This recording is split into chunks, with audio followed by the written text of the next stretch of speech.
Bienvenue de retour à Marchons avec Padre Pio. Mon nom est Luc Lasselle et aujourd'hui nous allons parler de la confiance et quelques conseils que le Padre Pio a donné à quelqu'un qui connaissait. Parfois, parmi nous, on a des moments où tout semble perdu et on ne trouve aucun moyen d'avancer et la Providence nous traite comme si elle nous a abandonnés. Ce sont les moments qu'il faut surtout avoir la confiance. Parce que après ces tentations, c'est là que le bon Dieu va nous exaucer.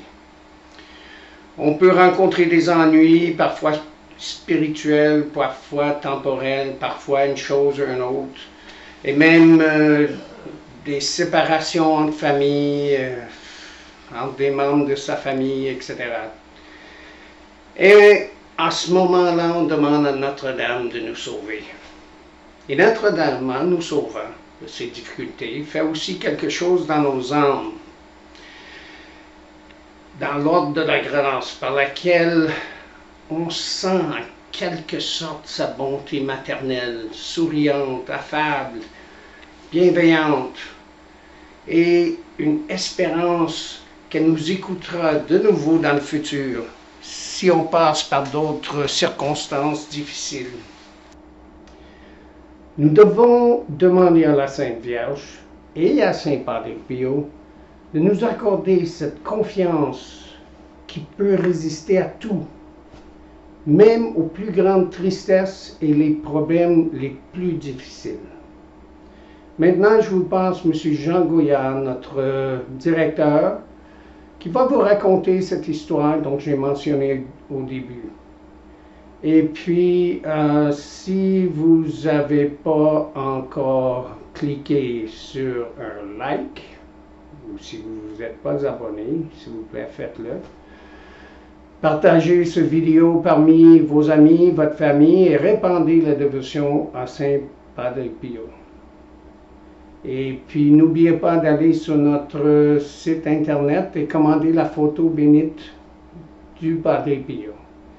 Je vous remercie d'avoir écouté ce programme et puis à la prochaine fois.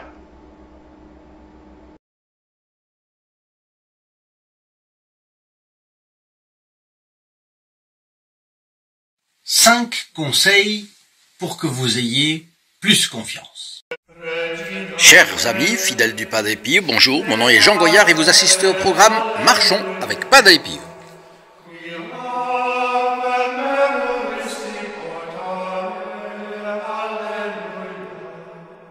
Vous apprenez tout ce qu'il importe de savoir sur le Padre Pio, ce grand saint. Pour notre temps, nous les commentons ici, donc si vous ne voulez pas en perdre la séquence, abonnez-vous et actionnez la clochette, c'est évidemment gratuit. Bien. Donc le Padre Pio a vécu en plein XXe siècle. Et nous avons ses lettres, ses témoignages. Ils sont innombrables dans le monde entier. Ils sont donnés par des témoins. Ils sont donnés par des autorités ecclésiastiques ou civiles même, puisque vous savez qu'on a commenté certains évêques ou même un ambassadeur ici qui parlait de lui. Bien, nous avons les archives où tout est consigné pour vraiment croire que le Padre Pio était une réalité. Et il est une réalité impossible à contester. Il a tout donné, on peut dire, il a été donné par la Providence pour intervenir hier, aujourd'hui et demain. Et pour cela, pourquoi? Pour arracher les âmes au diable, au pouvoir du diable, et convertir beaucoup de monde. Alors, que reste-t-il comme stratagème aux démons? Eh bien, diminuer notre enthousiasme et notre zèle pour faire connaître le Padre Pio. Il nous susurre à l'oreille, oui, on va le faire connaître. Heureusement, le plus important est fait, on le connaît. Sous-entendu, je le connais, c'est ce qui compte. Eh bien non, mes amis, c'est pas comme ça. L'enjeu, il est pour maintenant. Parce qu'il y a des choses qu'on fait tout de suite ou on ne les fait jamais. Et pourquoi? Parce que le démon, il est très fort, il est plus fort que nous et qu'il y a une facilité à oublier qui est absolument phénoménale. Alors j'en profite pour vous demander de partager évidemment ces vidéos au maximum. Vous savez que vous pouvez suspendre la vidéo en cliquant sur l'image, un endroit précis. Bon, faites donc ça en cours de route quand vous pensez à quelqu'un. C'est peut-être une grâce que la Sainte Vierge Marie vous donne pour telle ou telle de vos relations. N'hésitez pas, faites-leur du bien. Partagez-leur ces vidéos, vous aimerez véritablement leur âme. Et profitez-en, tant que vous y êtes, pour ajouter votre like. Donc dans ces conseils, nous avons accès à travers des témoignages écrits de ces fils spirituels ou de simples fidèles, et par sa correspondance, nous avons accès à ces conseils. Et là, quand on les voit, nous réalisons que quand on a Jésus, tout ce qui pèse devient plus léger. Et tout ce qui est confus pour nous, nous apparaît plus clair. Vous allez le vérifier maintenant avec ces 5 conseils que Padre Pio donnait pour accroître la confiance en Dieu de ses dirigés. Premier conseil. Devant Dieu, agenouillez-vous. Alors ça, c'est la nécessité de reconnaître que tout vient de Dieu et que sans lui, nous ne sommes rien. Il y a des gens qui sont doués, j'en ai connu, j'en connais, qui ont eu un don d'intelligence vraiment, vraiment important et qui attirent aussi, qui savent le mettre en valeur, etc.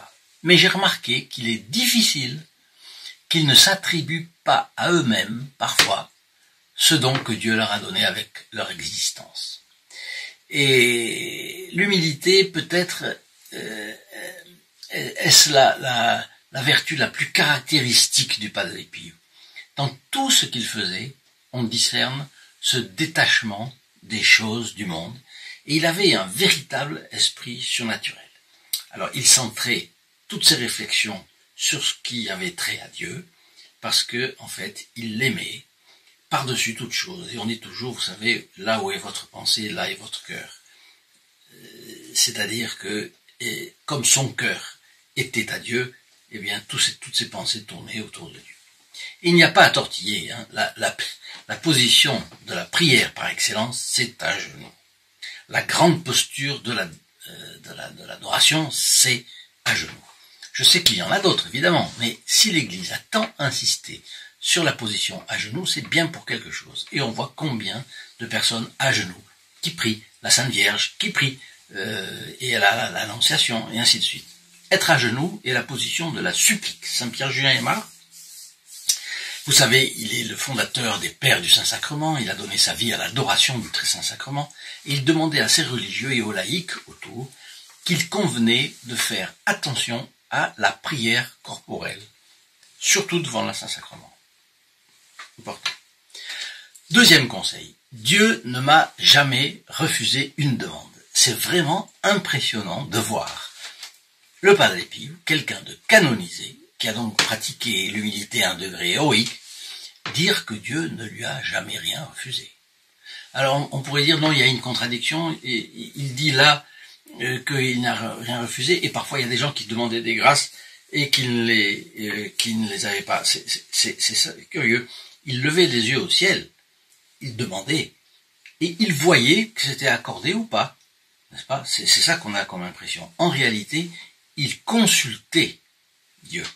Et il priait, et lorsqu'il priait, il obtenait. Et quand il voyait qu'il ne fallait pas que la personne ait cette grâce, parce que ça pouvait arriver, et à ce moment-là, il ne le demandait pas, il voyait. C'est comme ça. Alors, c'est que l'âme humble reconnaît sa faiblesse, et elle met sa confiance en Dieu seul. Alors, dans ces conditions, comment est-ce que le cœur de Dieu ne serait pas toujours touché par sa prière et par ses nécessités? Nous ne sommes pas grand-chose. Vous et moi, qu'est-ce qu'on peut faire dans cette vie?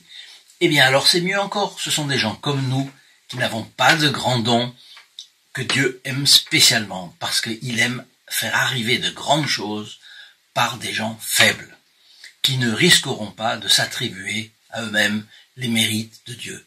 Des gens qui rendent à César ce qui est à César et à Dieu ce qui est à Dieu. Alors, par contre, ça demande un petit effort.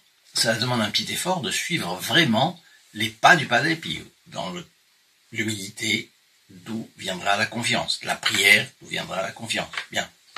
La foi. Alors, ça nous demande un effort. Bon, très bien. Nous pouvons beaucoup lui demander au Padre Pio. Nous pouvons tout lui demander, c'est bien.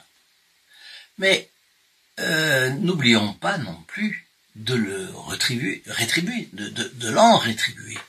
Voir ce que nous vont faire de plus pour lui. Il me vient une idée maintenant, c'est la chose suivante. Pourquoi ne pas aller faire un petit tour en bas de cette vidéo? Dans la description de cette vidéo, vous avez un lien. Et un lien qui mène directement à notre site. Et là, il y a une page dédiée spécifiquement au groupe des protégés du Padre Pio. Vous verrez quels sont les bénéfices des protégés du Padre Pio. Je vous y donne rendez-vous. Voyez ce que vous pouvez faire pour faire un pas de plus pour le Padre Pio. Troisième conseil. Dieu ne fait de miracles que là où il y a la foi. Ça, c'est très important. La foi est la condition essentielle pour que Dieu puisse vivre efficacement dans notre vie. Comment pourrait-il faire des miracles si nous ne croyons pas vraiment en son existence? La foi est un véritable acte de confiance. Le laïcisme actuel est exactement à l'opposé. Alors, le problème, c'est que parfois, nous mêlons les deux dans notre propre âme. La foi et un peu le laïcisme. Parfois, ça arrive, ça. Eh bien non. Le Padre Pio nous montre que nous devons avoir la foi vraiment, véritablement. Savoir que Dieu est là et la confiance nous sera donnée par surcroît. Quatrième conseil. Ayez Jésus-Christ dans votre cœur et toutes les croix du monde vous sembleront des roses. Là, c'est celui des 5 qui m'a le plus étonné. Mais vous allez voir. Le véritable amour, c'est-à-dire la charité. Mais, c'est quoi la charité? C'est l'amour de Dieu. L'amour de Dieu plus que soi-même.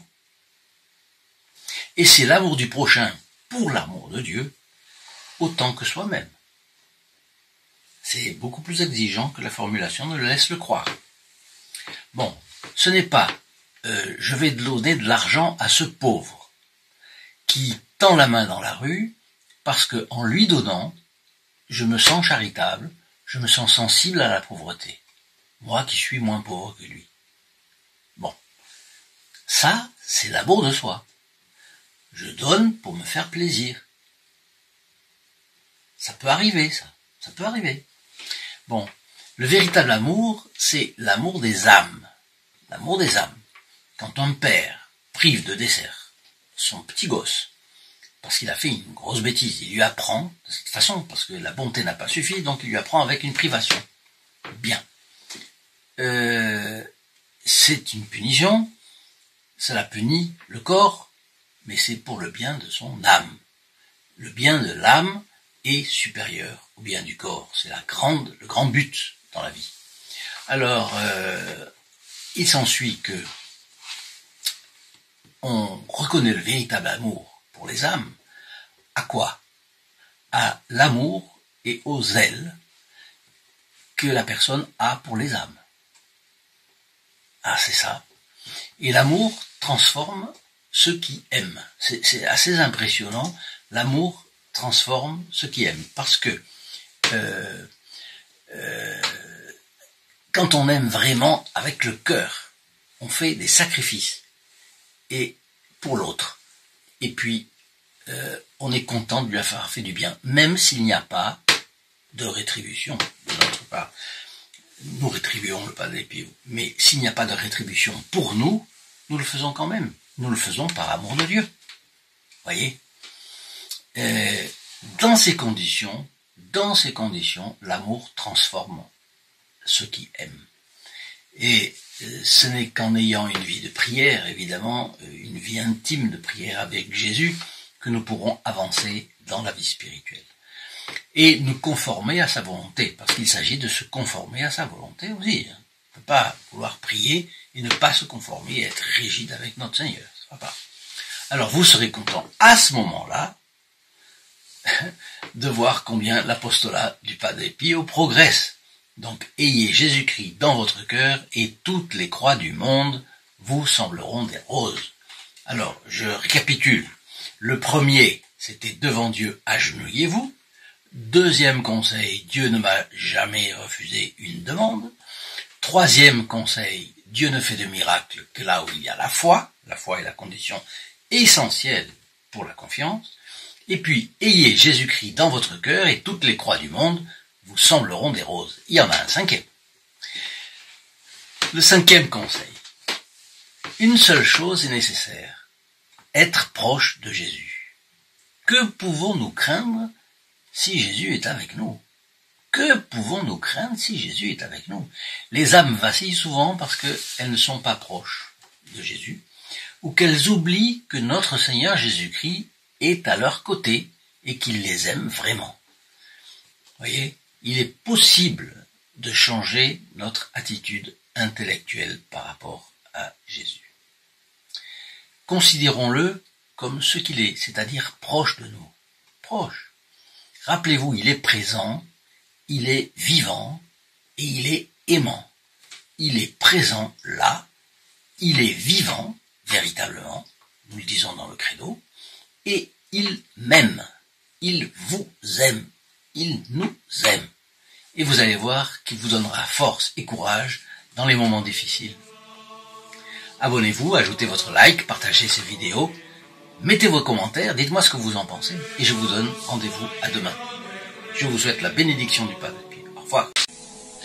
In nome del Padre, del Figliolo e dello Spirito Santo, e così sia. Sia lodato Gesù e Maria, oggi sempre.